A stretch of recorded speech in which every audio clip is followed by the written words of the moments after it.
All right. It's hard to get comfortable because the more you think about it, the less comfortable you feel.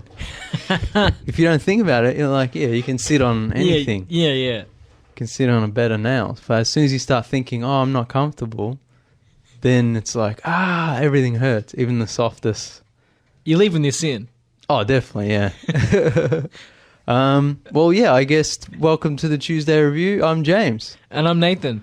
And Callum's not here. Callum unfortunately can't join us today, which is really disappointing because we had planned this episode, like bonus episode about movie, game and music piracy, which a few episodes ago when we were talking about, rating systems, classifications for games and movies, we actually started a discussion about piracy.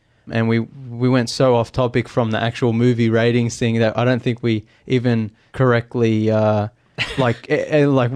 set out. Yeah, it's like we set out to talk about movie ratings and video game ratings, and then we kind of left that behind. And so that episode kind of didn't end up being about that. But yeah, we did start talking about piracy, and we thought we could do a whole episode on that. And then during the Dark Crystal episode, we talked even more about piracy, I think, towards the end. And so we thought we'd do a whole bonus episode just about that. And then, of course, life gets in the way and Callum can't make it. So unfortunately, we'll have to do it without him. But I think there's a lot to talk about. Enough to talk about that we can, still have a pretty... We can still have a really good discussion. Beefy discussion. Yeah. Well, all my notes are out of order. That's okay. So we'll just pick somewhere to start. And see where we go. So we were... Well, let's talk about generally... How about we just start at the basics? Yeah. Let's describe in a modern context what piracy is. Because it's not really theft. Yeah, so piracy is not theft, it's piracy. Yeah, but what does that mean? It means unlawful or technically stealing in the way of copying something that doesn't belong to you. Yeah, I mean, in internet piracy, it's basically illegal downloading pretty much, or illegal sharing. Yeah. I mean, there still is real piracy, but it doesn't happen for what we're talking about. That's if you want to listen to about real piracy, not this podcast. Yeah, please. No, we'll do a Captain Phillips review. I'm sure there's a Somali piracy podcast somewhere you can go listen to. Oh wow, that would be. I got to look that up. I would listen to that. This is not that podcast. No, this is not that. But yeah, basically, I think. It all started back in the ye olde days of LimeWire. Yeah.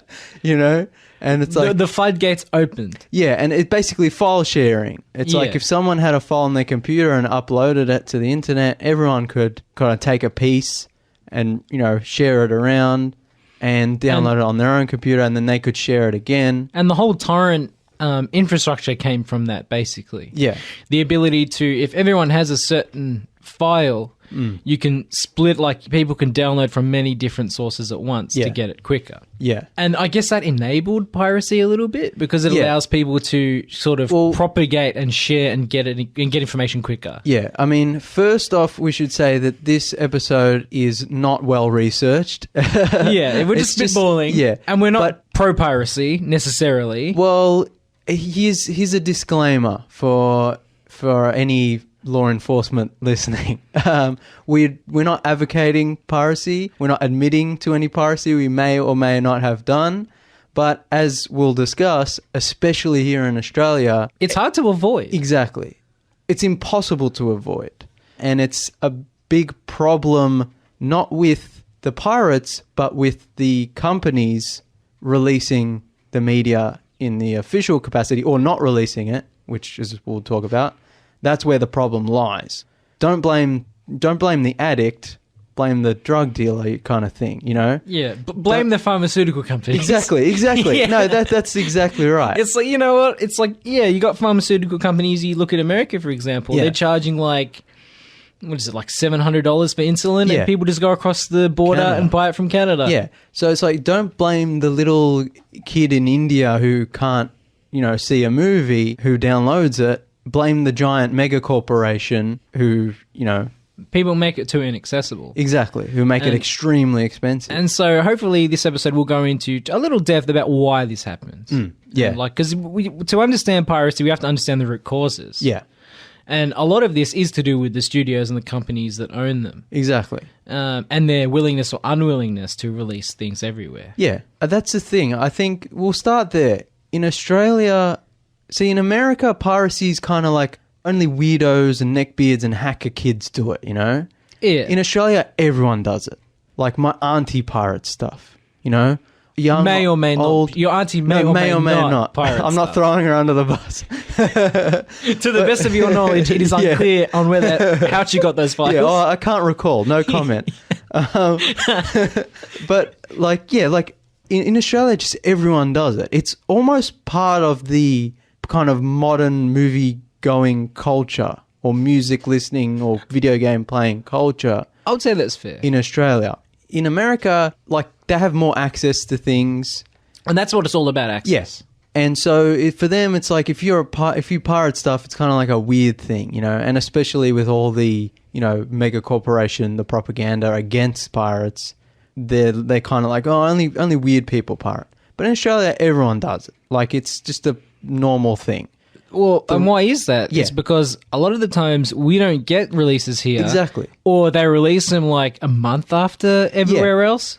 Sometimes even longer. I think John Wick 2, remember? When Was it like 3 months? Yeah, it was such a long, long way. And yeah, there are a lot of movies, video games. We'll talk about movies, but video games and music as well. We'll discuss general. Yeah, we'll discuss them each on their own because each have separate. I think. True. Yeah, but like, just there are movies where by the time we get an official release in Australia, there are Blu-rays out overseas. You can just might as well buy them, or import. You can either import them, and your money's not going to the Australian economy anyway, or you just download them.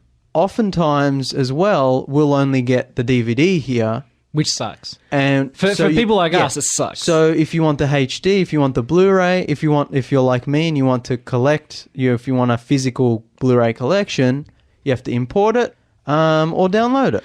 You know, recently I've been using a Blu-ray player a lot more. I used to just be like, it's streaming, fine, it's fine. But now that I'm using my Blu-ray player more, I really appreciate the picture upgrade, the niceties of it.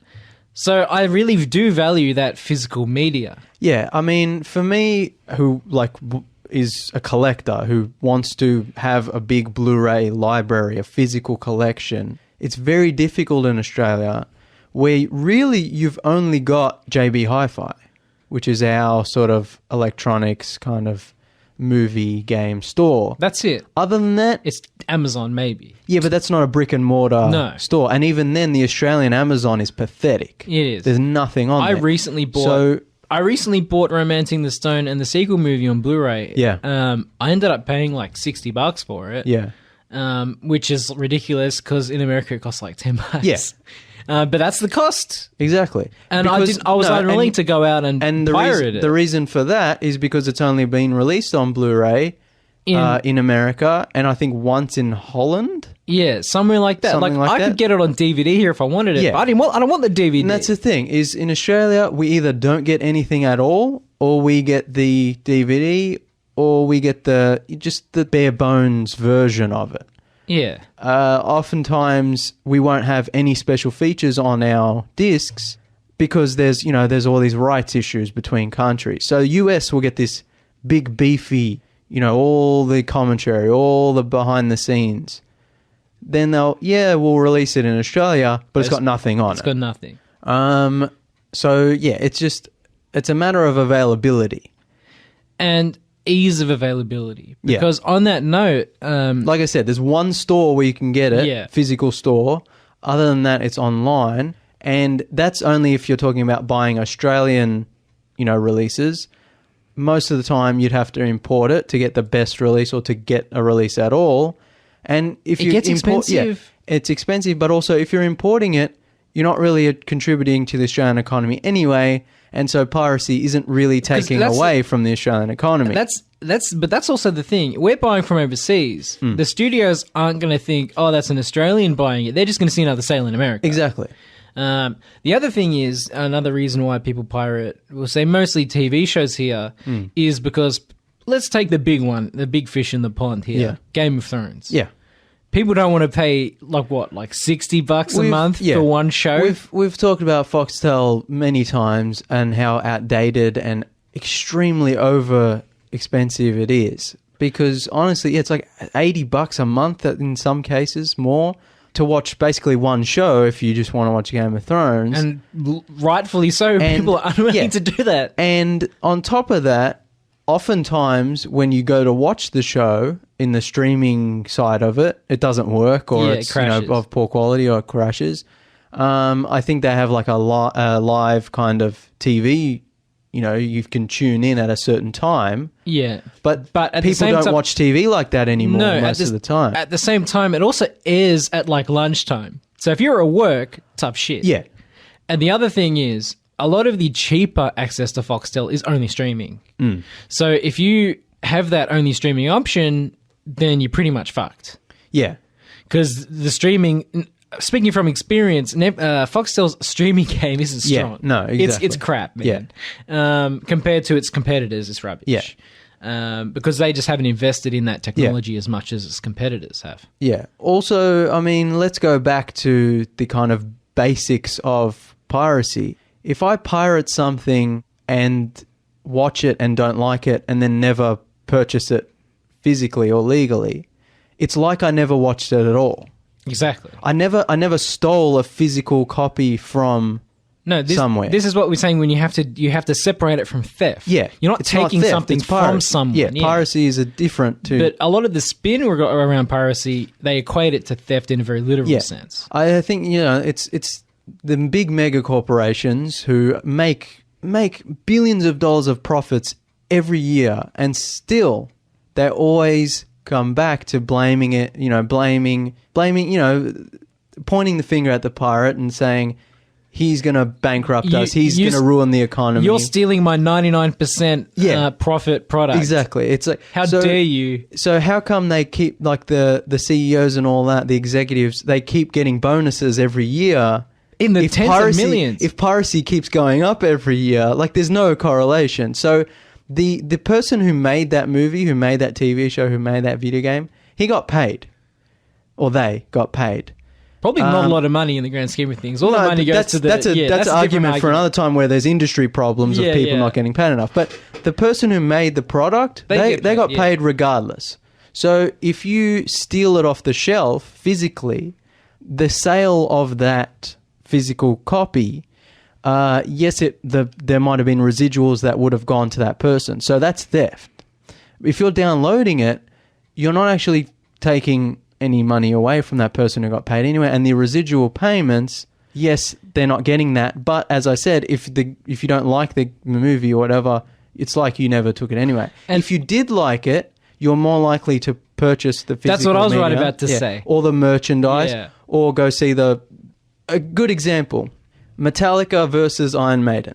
Metallica is the most famously litigious, pirate love their music. Anyone who even looks at a Metallica album to download, they'll sue the shit out of you. Same as Kiss. I think Gene Simmons was on the record as saying if we find proof they pirate one of our albums, we'll take their house. Yeah, exactly. And these people are rich beyond, they're all super rich. They don't need...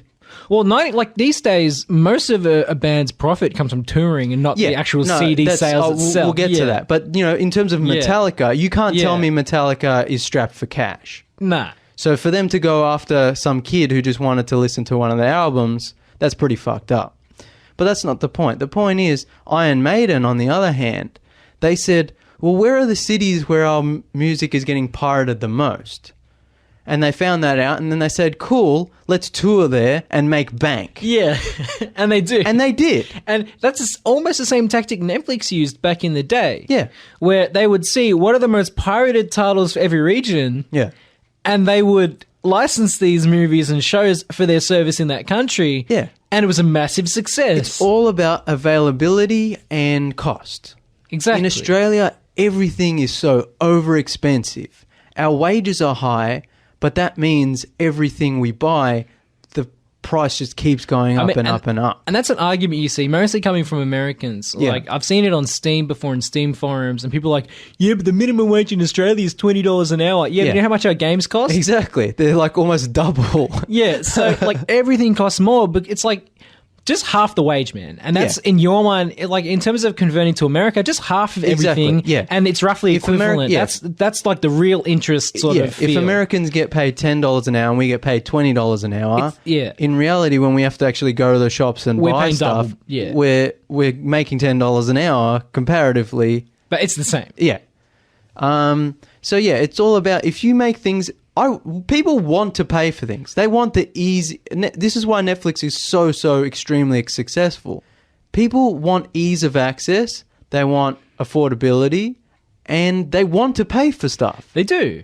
Like I think, what was it in terms of music? LimeWire, Napster, all the other big ones back in the day were havens for music piracy. Yeah. And the studios, they lost the war basically on music piracy. Yeah. They couldn't do shit about it. But what changed in the music? What changed in the music piracy industry? Streaming. Yeah. Music streaming. Spotify came out, Apple Music, Google Play, Pandora, all the other sort of music services. And music piracy is basically non-existent now. Exactly. Why? Because I haven't downloaded a song ever, years, technically. Ever. But if I had downloaded a song... It would have been years. It was years ago. Like, to the best of my knowledge. Because once Spotify came out, I was I can listen to an really... Granted, it's a really annoying ad, but I can listen to a short ad every once in a while. Exactly. You give people access to something and they won't want to pirate it because it's easier to do it legally. Yeah. Like I think at the moment I subscribe to one of them. I subscribe to Google Play. Yeah. Just because I wanted YouTube Premium and that was a happy benefit. And like I haven't I may or may not have pirated music in years and years and years. Why? Yeah. Because I don't need to. Yeah. It's now, and literally it's at your fingertips. Yeah, just add to library, done. It's easier to, it's usually, in Australia especially, we should say, it's harder to watch things or listen to things or buy things legally than it is to just download it. The goal for these big corporations is to make it, like streaming, easy as piracy. You know, to make I mean, we could do a whole episode about DRM. That's the big fish in the water, DRM, and that's why gaming piracy is still so high. Yeah. But, because it's shit. Like GOG. Yeah. No DRM. So people just buy stuff constantly. They're not even going to play it. No, and that's the thing, like the amount of, like the company that owns GOG, CD Projekt Red, they didn't take any action against people who pirated the Witcher games because they understood. Yeah.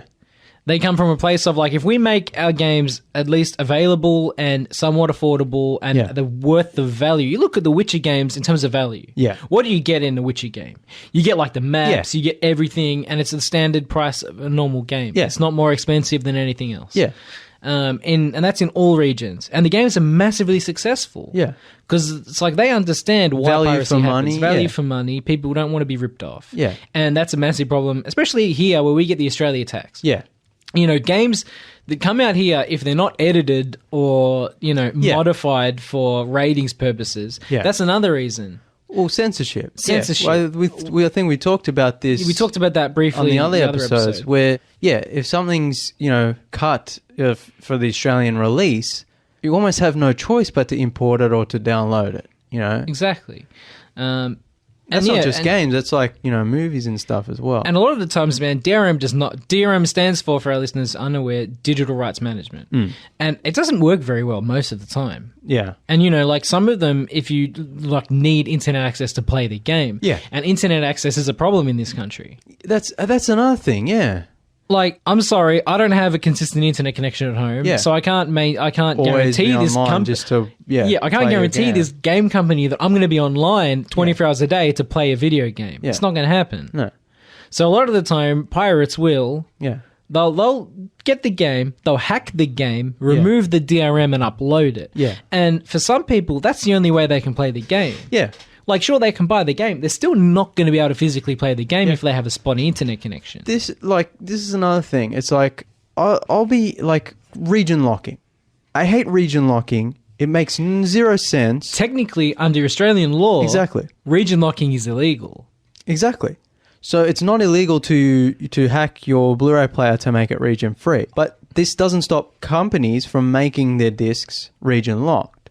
So yes, I can import the US edition. Oftentimes, it mightn't be the only edition released. But it's harder in Australia to watch that because of region locking on the disc and on the player. Now, I've got obviously, as being a collector, I've got a region-free player, but that means I can only watch it on one device in one part of my house, because otherwise I'd have to buy a region-free player for every TV. And also I can't play it on a console because those are always region-locked. So you're just making it harder and harder for me, who wants to pay for it, who wants to physically own it. It makes it harder and harder for me to just watch it. Sometimes it'd be easier to just pirate it. Sometimes I'll buy a disc from the US and it's region A locked, and a friend wants to borrow it but can't. Yeah. So how's that friend going to know if he wants to buy his own copy, if he's going to like that movie, if he can't get it, so he has to pirate it? Is piracy the same as borrowing? In this case, yes, it is. Yeah, I'd say because so. he would never have seen it unless I let him borrow it, or unless he watched it at my house. And I think one of the solutions the studios have tried quite unsuccessfully to offer is like renting them through YouTube or Google Play in Australia instead of selling it physically here. Again, which doesn't work because we don't have a consistent internet connection in many homes. Yeah. So they want to charge you like the standard. If you want to buy this movie digitally on the internet, they want to charge you the same as buying a physical copy. And it's for the most part DRM, right? And you can only watch it in the one place, and it's on the one app. account. Yeah, on the one account or through the one app. Yeah. So that doesn't work either. No. Just so like the easy answer for this is just to give us the product. Exactly. Just give us what we want and we'll buy it. We'll throw as much money as you want at it. Like, here, take my money. Yeah. As long as you just give it to us to own. We've spent a good amount of money on Blu-rays in this studio. Oh. I think you dwarf me. All the money, yeah. All the money. It's just... Look, I feel like we're kind of bouncing back and forth between too many topics. So let's go back to censorship.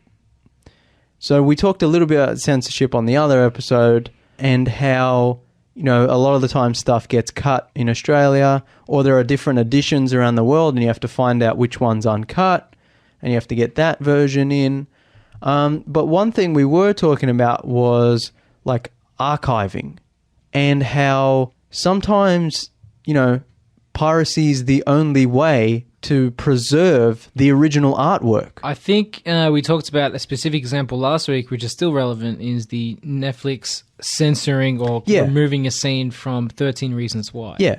So basically, if you want to see the original uncut version of 13 Reasons Why, you would have to have pirated it or find a pirated copy from before that censorship was made. In this case, did Netflix ever release this show on Blu-ray?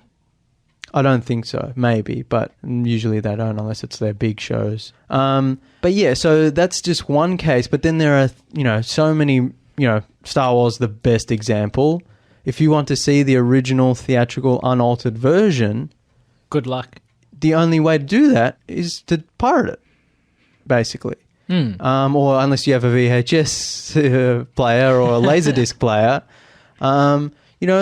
It's insane how, and then they act like, and they still act like, well, if you pirate it, you're stealing from us, when in reality... You changed the product. Yeah, in reality, you changed the product, now you're withholding the original product, which people want. Just give us our master tapes, George. Yeah. It's insulting. It is. Or in the case of like Silent Hill 2, where the company who made it just straight up like lost most of the elements, like sound effects and like textures that like were made to make the game. So when they tried to re-release the game and remaster it, it was missing so much stuff that they just had to put like placeholder stuff in. And it's not the same game. No. It's not the same experience. That happened with that's happened recently with Final Fantasy VIII. They for whatever reason they've never remastered this game until recently, or re-released it until recently, because they overwrit the game, for the next game, So it's like old 60s Doctor Who episodes where they used to just record over because they're like, no one's going to watch this ever again, and now it's like you go back and it's like missing episodes. You know, so sometimes... And they're worth a fortune if they're ever found. Exactly. So then, like, if you want to play Silent Hill 2 or Final Fantasy VIII, you'd have to get the original copy.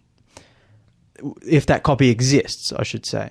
So, in the case... Let's stick with Silent Hill 2. Silent Hill 2, the physical games, do exist. People sell them online still, secondhand, PS2 discs.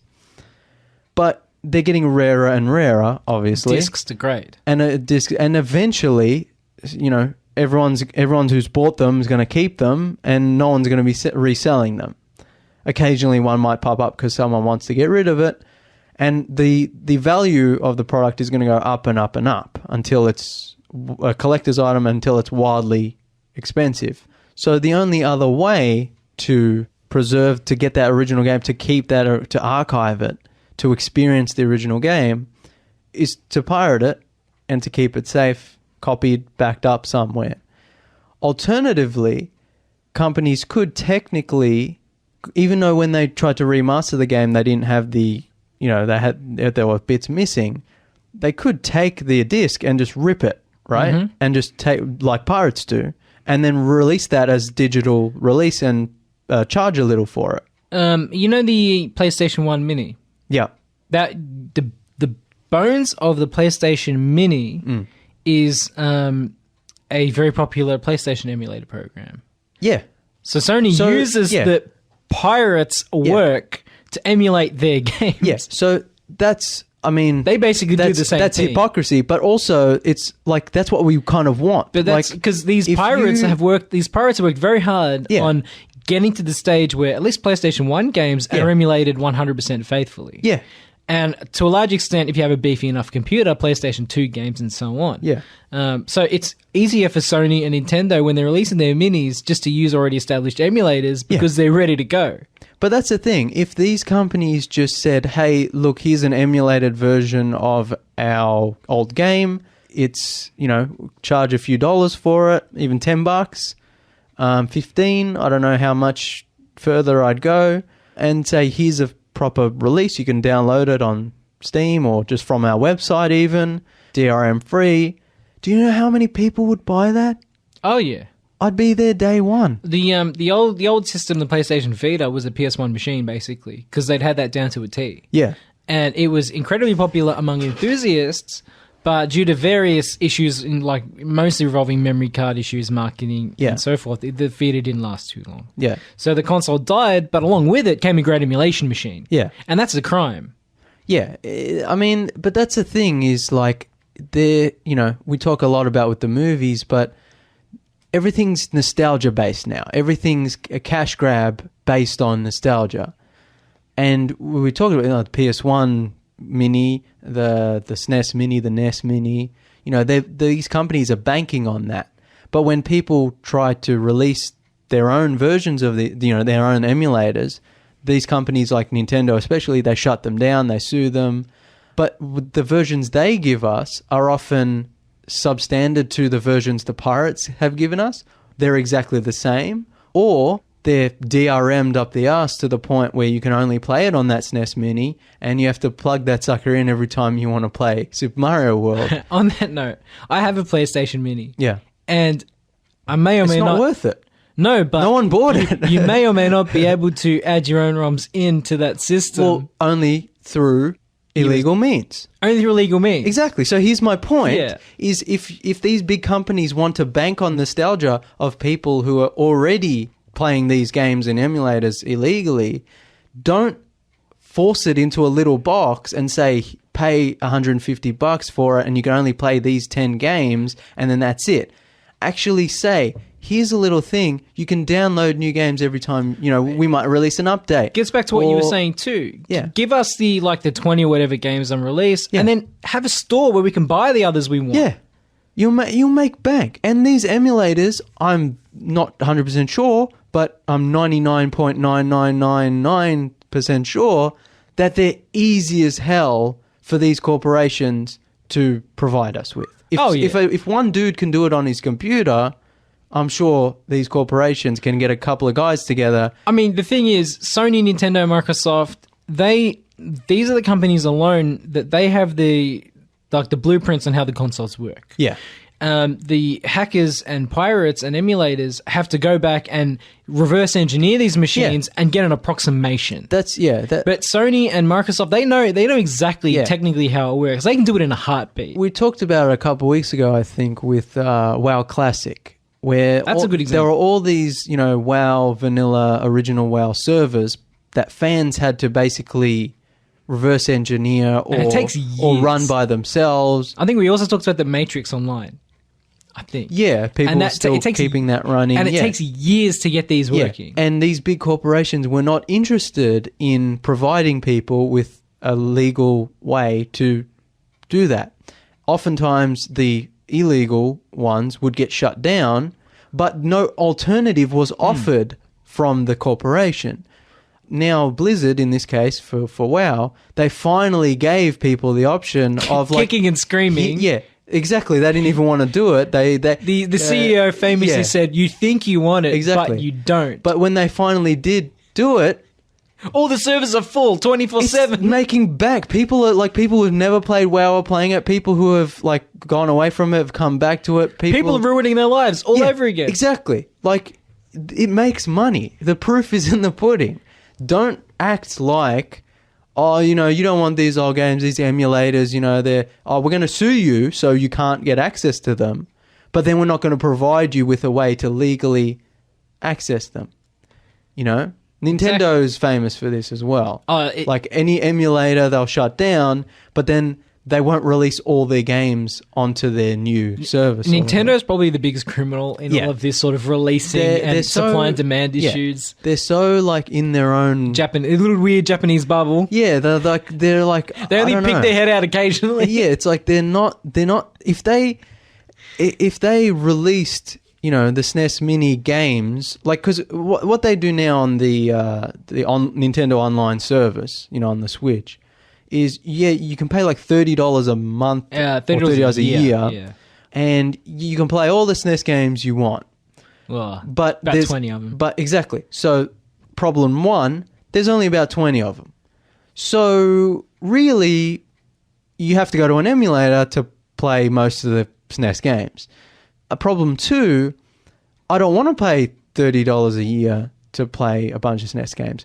I want to pay $5, $10, $15 for Super Mario World, and I want to keep that on my Switch forever. You want your a la carte selection. And 10, 20, 30 years from now, I want to boot up my Switch and go, hey, cool, Super Mario World's in there, play it. Exactly. I don't want to have to subscribe to this games as a service bullshit. This rental. It's going to get worse. Yeah. It's going to get worse, man. Yeah, I want to buy something, physically have it, always on me, ever. This is the thing we talked about, I think, with backwards compatibility. Backwards compatibility is very important to me. One, like I said before, with the archiving and actually keeping the original version of the game, which might not ever see a release again. But also 10, 20, 30 years from now, I want to be able to boot up my Xbox, put a game in, play it. I don't want to have to be right now you're playing Alan Wake. You want to play Alan Wake again in 10 years. Yeah, it's a 10-year-old, but my N64 is over 20 years old now. Old man. We're so old. But I can boot that up, I can play it, put the game in, and it works fine. I don't want to, 20 years from now, I don't want to turn on my newest console and find out that without the internet or without having subscribed to a specific service, that I can no longer play my games. Yeah, it's not right. All we want to do is to be able to purchase these products. Yeah. And that's another issue that we didn't really talk about too much. The pricing of games here is exorbitant. Yeah, and movies and everything else. And music. And what you're saying about region locking is that's a price point issue too. Yeah. A lot of the times these games are much cheaper overseas. Yeah, that's another thing. Sometimes things are available here and easy to purchase, but they're so wildly expensive that it's actually cheaper to import them from the UK or in some Hong extreme Kong cases, or even the US. In some extreme cases, this is not so much games but software. It's cheaper to fly to America, buy a Photoshop license, Yeah. fly back with your new license and use it than it is to buy it here. It's insane how expensive that crap is. For instance, Photoshop or Adobe products can be literally thousands of dollars more expensive here than overseas. Yeah. And that's just wrong. Yeah. And Adobe wonders why its services, its products are pirated the most out of pretty much any other software. I think I talked about this with someone like before. I can't remember exactly how I phrased it, but to buy like a Adobe program, it's a service. It's a like service. So it's a subscription service. So you have to pay like, I don't know. It can get crazy expensive. It's like 100. I don't know. It's so wildly expensive. Just hundreds of dollars just for the year, and then you have to re-up the next year. I'm like, how much? I know there's like a lot of research and development, and the whole point of the subscription is that it's always updated. But it's like, for me personally, I just want the one program. I don't care if it's never updated again, as long as the program does what it does right now. I'm fine with it in that current incarnation. But if you lower the price, make it available to more people are going to buy it. So yes, you might not be making more like hundreds of dollars from one sale, but you're making $1,000. Roughly, you could be making the same amount of money from more users. Exactly, and more users are going to spread basically the word. I mean, spread the. On a very similar note, Louis C.K. famously sold one of his own shows on the internet for like $5. Dude, I mean, before the whole Louis C.K. thing, I still am a big fan. Have you seen Chappelle's latest Netflix stand-up? Yeah. But before the unfortunate masturbation accident. Before the accident, before the accident where Louis C.K. tragically died and never worked again. But you're like, I was a huge Louis C.K. fan. And he did the best thing possible. He's like, for $5, you can get my stand-up special, you can get my TV show on my website, download it, DRM free. He's like, please don't pirate it. That's all he said. He didn't lock it or, sue people. He's just like, please don't. It's only $5. Yeah, it's only $5. And he did amazingly well. He made quite a bit of money off it. I bought all his shit. I own all his shit. I backed it up on my hard drive, so 100 years from now, if I want to watch Louis C.K. stand up, I can. And that was a success. Yeah, it's that simple. These big corporations, instead of being like, we're going to sue you, we're going to block you off from getting access, they should be like, hey, you know what? For us to actually just release this for $5, it's probably just easier and cheaper, and people will just pay us for little work. Yeah. Because you don't need to go into you don't need to produce a physical product at that point. Now, as long as the entry is so low, people will still do it. Now, here's an addendum to that. There are things like, let's take Star Trek Next Generation, where they remastered all the original episodes and put them on Blu-ray, and they look fantastic. But it cost them, I don't know, $50 million just to do that remaster. And they didn't make all that money back selling all the Blu-ray box sets. One, that sounds like bullshit to me. $50 million in their eyes sounds like nothing to, And B, how much of that was Hollywood accounting? Exactly. So there's that. And like I said... How much did it really cost? Like I said earlier in the show, those people saying, we didn't make our money back on that, they got bonuses every year after that. Well, I mean, technically, more and more. How many studios are technically profitable even if they earn $500 billion at the box office? Exactly. Yeah, it's like, that movie didn't make us any money. Meanwhile, we're all getting bonuses and, making, it's ridiculous. So there's that case.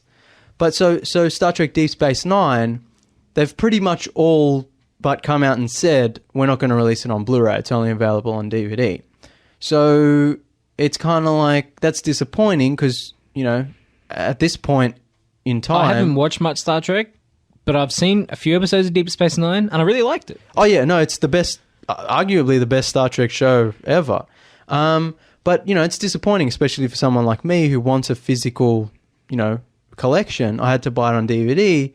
And they're like, and basically, in this point in time where every screen in the world is HD compatible, it's kind of disappointing that we can't watch it in HD. A little petty, but we're a little picky, but we're in a Blu-ray high definition world. Yeah. Going down to DVD can be a bit of a shock to the system every now and again. Sometimes it depends on the DVD, depends on how old the movie is, etc. But it can be.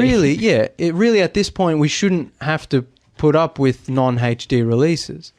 So if a company is not going to release a HD version, when fans come out and get angry about that, the company always reacts negatively when they shouldn't, because they're clearly doing something wrong. Now, on top of that, there was a fan documentary made about Deep Space Nine where they actually remastered the footage from Deep Space Nine and made it HD. They didn't do the whole show, but they showed it was possible. Yeah, but they can do it. Now, I want to bring it back to Star Wars, where Hami, who's a guy from Czech Republic, I believe, one guy on his own, he remastered all the original Star Wars movies to their unaltered theatrical versions. The despecialized editions, they're called. If one guy can do it in his house, in his spare time, Disney can get a small team together, throw a couple bucks, and do it properly. And this is the same with Star Trek and the other things. Put my tinfoil hat on for a moment. I don't believe for 1 minute that those original tapes don't exist. Oh, they definitely do. Well, we can do a whole episode just on original... George Lucas's lies. Yeah, on original Star Wars theatrical versions. But then there's the silver screen edition, which I should also say that I'm collecting all these original unaltered Star Wars versions because that's the only way to do it, is to bootleg them, is to download them, and I'm getting as many as I can and sort of archiving them because I think it's important. Even Backstroke to the West? No, that is an untouchable goal even for us mere mortals. You can just rip it off YouTube. It's on YouTube. What was I saying? Star Wars. Yeah. Well, I had a point about... I can't remember what I was going to say, but basically my larger point of when I was talking about Star Trek is... Just give us what we want these companies, and we'll buy it. Yeah, these companies can throw a few bucks at it, and if they're not going to do it, and pirating is the only option to do it, there should be no legal recourse they can take. Now, they can argue, actually, it is available here in this small Eastern European country in this shoebox that you in this one place, and there's like a loophole where it's like actually it is available. It's like, no, it has to be easily available, affordable, and it has to be to a standard that a guy in his bedroom cannot just achieve, because there are many. This is one of the problems. If one day in the future Disney does release the unaltered original theatrical version of Star Wars, otherwise people aren't going to pass up their... Exactly. They're going to have to be on par with the despecialized version or the silver screen edition or any of the fan-made restorations, because what Disney will do, if they do ever release the original unaltered theatrical versions, is just slap them on a disc and throw them out to the world. Now, what's going to end up happening is the actual remaster they slap on the disc is going to look like shit. People are going to complain, and Disney's going to go, I thought this is what you wanted. This is your fault. It's this giant mega corporation soulless thinking of, it's not what you really want kind of thing. Mm-hmm. So the only recourse then is to pirate it or to do it yourself or to bootleg it, etc., etc.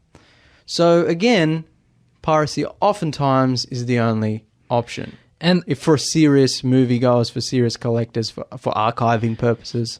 We were at a point, I feel, a few years ago where piracy, it was looking good. Not good in the way we're condoning it, but like the industry was heading in more positive directions. I think we're heading away from that now, and we're heading in the other direction. Because if you look at the state of the industry today in terms of streaming, It used to be a few years ago, Netflix had everything you needed. We were all good. Everything was good. Yeah. And then other competitors got a sort of a taste of blood in the water. Now we're back to the cable problem. Because they're all the streaming, the age of the streaming wars is beginning. Back a few years ago now, Netflix was the dominant one, and there was a couple of others. Like, for instance, a lot of the American networks banded together and created Hulu, which we use. Hulu is not illegal to Australians. Yeah, but it's unavailable. It's unavailable here, but it's not illegal for us to use.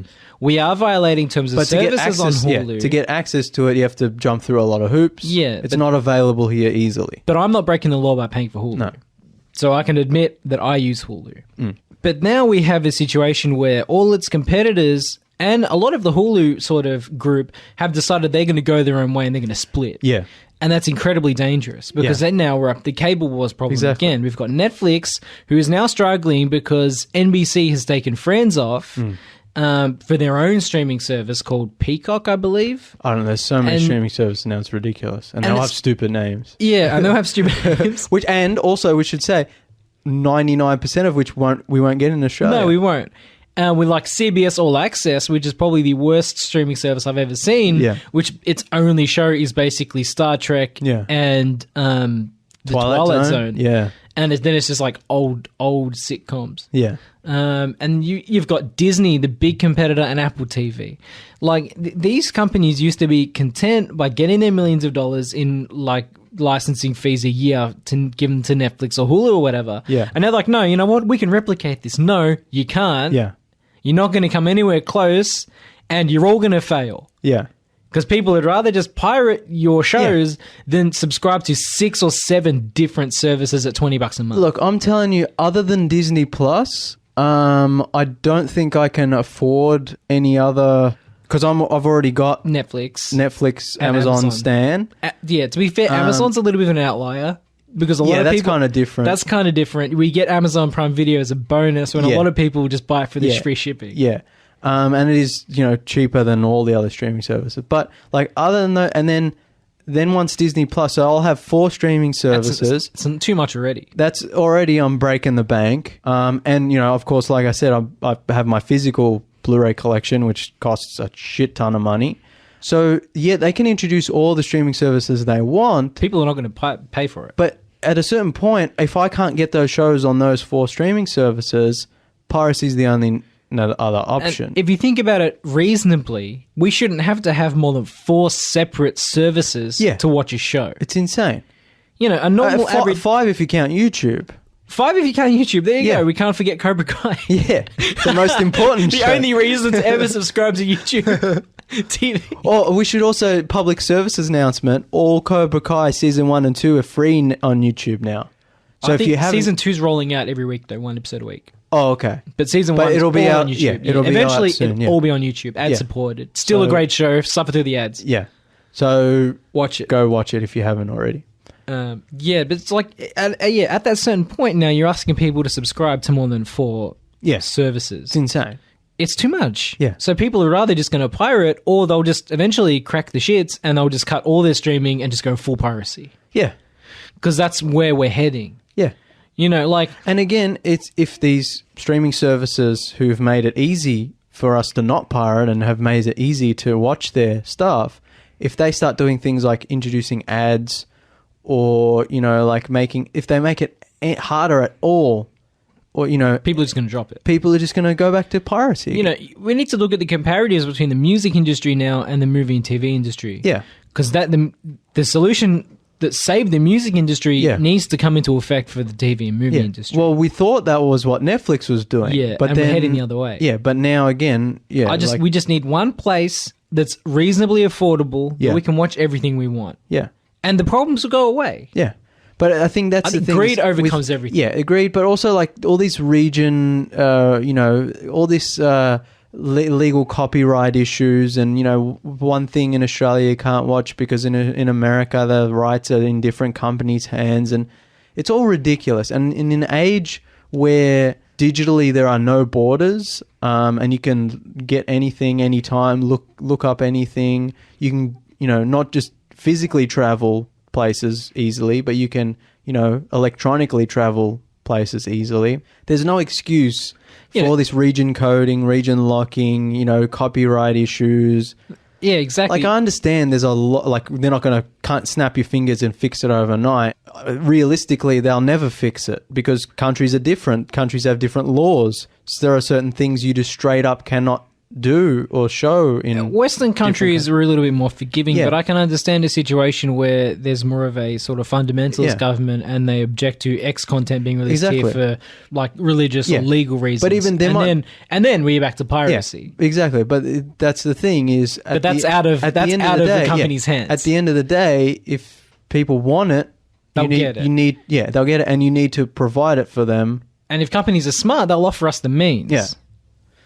Because, like, if, say I went to somewhere in the Middle East and I was trying to I lived somewhere around there. Yeah. Or somewhere where some of the content I would like to watch was not available for Yeah. religious reasons, we'll say. I can understand the fact that I can't watch that legally because I can't import that because the content might be against the law. Yeah. So then I should be able to pirate that freely. Yeah. Because they're not the company. Yeah. The company that's distributing this, or the company that makes this movie, has no actual way to get it. You know where piracy is also really big? China, because the internet is Great so Firewall. Yeah, because it's so heavily censored. They're not allowed to watch anything. That and the government doesn't really care. Well, and they can get away with But you know what I mean? Like, there's a reason piracy is popular in places outside the US because things aren't available. Look, we've kind of rambled back and forth about heaps of stuff. We're almost at an hour, but I'll just go through kind of maybe some things we might have missed. I think on an earlier episode we talked about music rights and how like movies and TV shows and video games, like sometimes they have to alter them because the music... Neon Genesis Evangelion on Netflix is a recent example. Like apparently Scrubs, if you buy the Scrubs DVD, like all the music's different. Like San Andreas, GTA, they had to like take it down and like removed like 17 songs. Yeah, that's I think Grand Theft Auto 5 had a similar issue at one point. Really? With the radio, yeah. Oh god. But so like, and we were kind of hoping now with streaming and stuff, it's like that'll stop happening.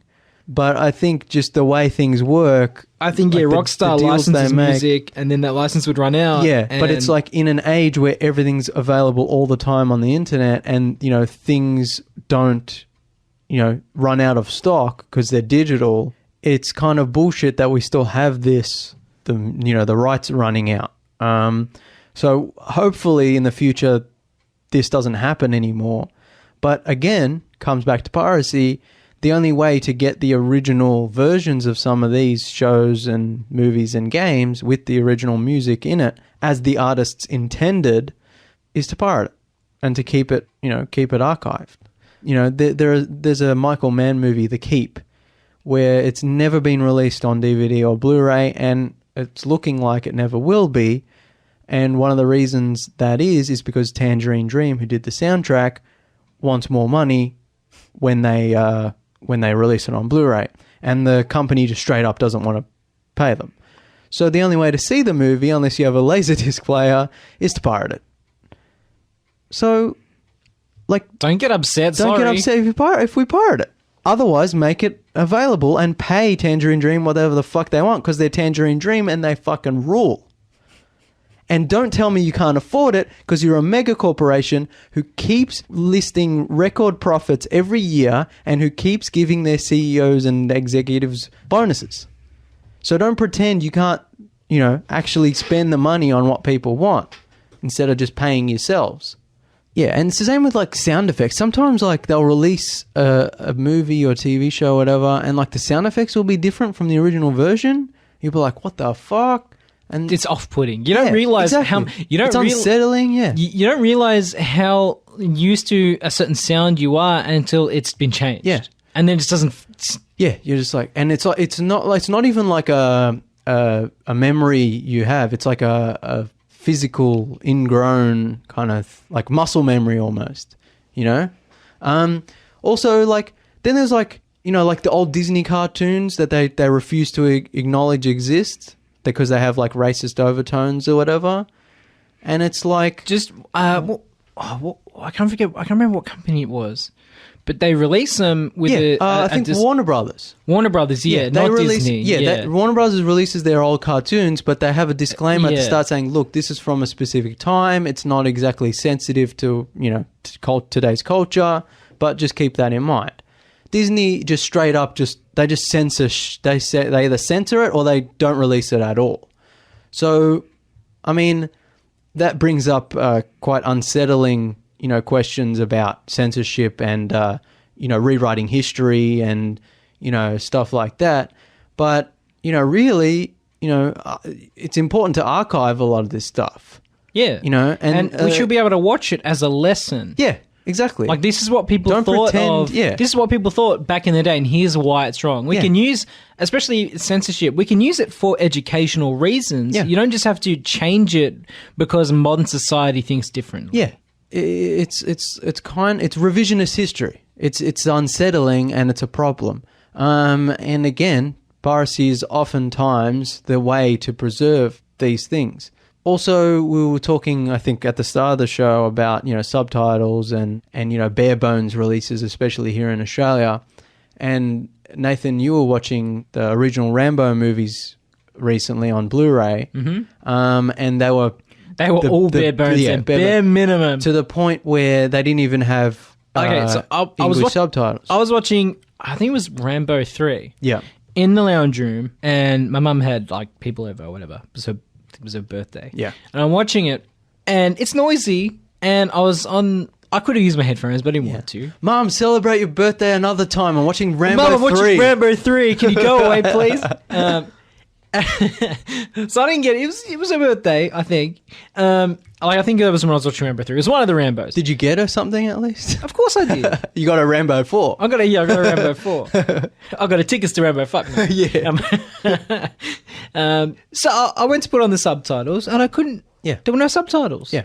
How bare bones do you have to be to not include subtitles? Yeah. You're not paying royalties for a text description of what's going on, what people are saying. Exactly. So there are, people online who will, rip the subtitles off of their physical disc and upload them online. You can download them.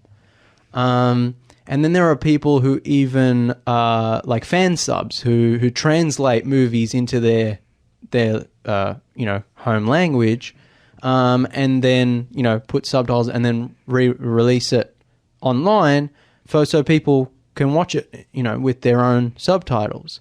So if companies aren't going to do it, people at home, fans have to do it. I think that'd be my dream job. Translating, subtitling. Because you get to watch, you get to watch everything before it's released, right? Maybe, yeah. Because all the stuff that goes to TV and streaming, it's got subtitles built in. Now, some of that might be auto-generated. Yeah.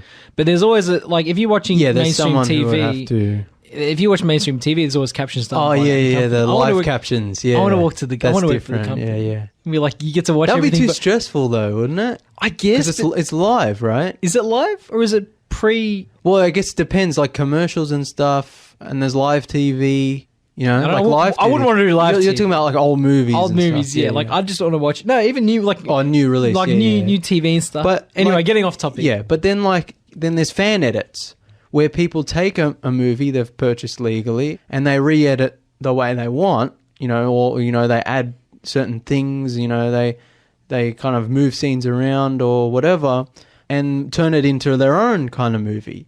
And those are, I guess, more in a grey area, but basically they're illegal. So again, we're in this digital age now where anyone on their home computer can make a movie. My favourite Star Wars adaptation, Backstroke of the West. But that's just a redub. A redub. Whereas I'm talking about re-edits and But yeah, that's another thing. We live in this world now where people consume media differently than they did 10, 20, 30, 40 years ago, and yet these corporations and companies still operate the same way they did 50, 60, 70 years ago sometimes. This is going to sound cheesy, but we're in the 21st century and they still have a 20th century mindset. Exactly. The people who run these corporations are still set in their old-fashioned, old Hollywood ways, when in reality, people don't really watch content that way anymore. They don't they don't have the same sensibilities, and the world doesn't work that way anymore. So yeah, like they need to Catch up. Like people don't watch things the same way they used to, and if you're not willing to provide it in a way that's easy and affordable, then you can't complain if people are going to seek out another way to watch it, Pretty much. It's simple. One more thing. We kind of went back and forth and kind of got all over the place, but I think we made our point. But one thing I think that's really kind of disturbing and really something that people should think about is the guy who started Pirate Bay. I forget his name. They put that guy in solitary confinement in prison. The guy who shot up the school of kids in I think Norway or wherever, that guy's in a normal cell. He can watch TV. He can read books. The guy who started a file sharing company, they put him in a dark hole. He's not allowed to watch TV. He's not allowed to read books. At risk of sounding like an edgelord, yeah. Is money worth more than lives? Exactly. And this is what it comes down to. The corporate control and influence on governments, on foreign governments, I think in this case, considering I think Hollywood would have more pull than whatever European companies. I guess the European branch of the American companies probably had more to do with it than the actual homegrown European companies. But you know what I mean? Like the corporate control and influence on government and lawmaking, lobbyism, that's a word, right? I think so. Yeah. But anyway, like that's basically legalized bribery. It is. Lobbies should be outlawed. These basically. mega corporations, these Hollywood studios, these big tycoons. If I went to a politician on the street and said, "I'll give you $1 billion if you do this," you'd be arrested because that's bribery. Yeah. If you act on behalf of a corporation doing it, if you worth $100 billion, official channels and say, "Hey, we can, give you a little bit of this. We want this policy passed. If this happens, wink, wink. Yeah. We'll give you some big money next year." That's somehow fine. We talked about it a little while ago with Foxtel. Like Foxtel straight up owns the Australian government. They give Australian there's a recent trip to politicians America. Did you see, on an important note here, Peter Van Onselen travelled to America with Scott Morrison's trip to visit Donald Trump. Yeah. And he was told by the Prime Minister's office that you're basically, he used to be a Sky News anchor. And he was told, well, you get no access to the Prime Minister at all, you're joking. Yeah. And all the Sky News anchors had front row seats to everything. Yeah. Because Foxtel owns the government. Yeah. Sky News is the only basically officially endorsed news publication. And all the all the MPs and everyone in the House of Reps and the lower house, they all get free Foxtel subscriptions. Yeah, we talked about like the control of the flow of information. We talked about with the MPAA and like the censorship. These corporations control what you can and can't see, who you see on television, what politicians are the most in your public view. So I think it's insane that they vilify piracy. I'll say this. Teenage boys are the most likely to pirate. You know who also buys the most cinema tickets every year? Teenage boys. Teenage boys. So these big corporations are actually vilifying their target core audience. They're vilifying the audience they make all their movies for now, because we talked about with the PG-13, all movies are basically aimed at teenage boys, just to scapegoat, to say they're the problem, and us being so greedy and so rich and just so in control of, the government, that's a big problem. So yeah, in Australia especially, piracy is just a part of life, and it's not going to change. The internet, Well, our internet infrastructure is exactly so fractured, and the way they try to give us information is so different and disparate from the rest of the world. Yeah, and like you were saying before, like with the streaming wars, like the way people get their entertainment now is so different and is going to evolve continuously into the future that these corporations can't keep sticking to their old ways. They need to keep up. And yeah, we're going to be sort of fighting back at them through different ways, through the internet. I'm not saying that if you pirate a movie, you're going to take down the government. It's just kind of like... But it starts somewhere, yeah, James. Exactly. It's kind of like, don't feel bad. These mega corporations, like I said, they're making bank. They're fine either way. Don't feel bad for them. Not that we officially condone any illegal activity. But also, like I said, they need to be looking at us and saying, what can we help the consumer with? Like with CD Projekt Red, they say, how can we benefit the customer? What they're actually doing is, how can we benefit ourselves? Exactly. And there's a reason CD Projekt Red is completely independent. They're one of the few, technically Nintendo's independent, but we'll ignore them. They're a mega corporation, though. They're a huge corporation. But they're not owned by a parent company. Yeah. CD Projekt Red is one of the only truly independent, massive publishers and developers. They do everything in-house. And why are they so massively successful being independent? Because they know what to do. Yeah. They know how to please the customer, and they make quality product. Yeah. And they sell us quality product DRM free. Yeah. If we choose, if we have good enough PCs. Yeah, they don't belittle us, and they don't condescend, and they don't blame us when our governments censor things. Exactly. Like, there was an issue where, I'm not going to say they outwardly condoned piracy, but some scenes in a Witcher game were censored, and they were just like, well, what are you going to do? Wink. Yeah, exactly. No, and that's what They're that's been our whole point this entire episode. Is basically, at the end of the day, sometimes that's all you can do. Exactly. Not that we condone. All right, we kind of rambled on and on there. I think we got the point there. But it's also a broad issue. Sometimes there's just so many tendrils. Yeah, there's so many different branches we could have gone. Different conversations. We tried to keep it relevant. I think we did a mostly successful job. I think it was all right. But we could talk about this for like 8 hours. Oh yeah. Hopefully the listening experience is okay, because I'm not sure about if any of that made any sense. I think it did. No, I think we did quite well, to be honest. All right, that's it. That's it. All done. All right, thanks everyone for listening. Like and share the Tuesday Review Facebook page. Follow us on Twitter and Instagram at Tuesday Review AU. Follow me on Instagram at Channel Drifter, where I post every time I watch a movie. And you can find our previous episodes on your favorite podcasting app. If you like video games, check out Alan and Jake's show Sunrise Arcade. Nathan's also a guest host on that show. And Matty J, our good friend, has his car discussion show Car Talk, TORQUE. You can find both those podcasts online. Just Google it. And yeah, make sure to rate, review, and subscribe to the Tuesday Review on iTunes. It helps us out a lot. Thanks everyone again. Adios, cousins.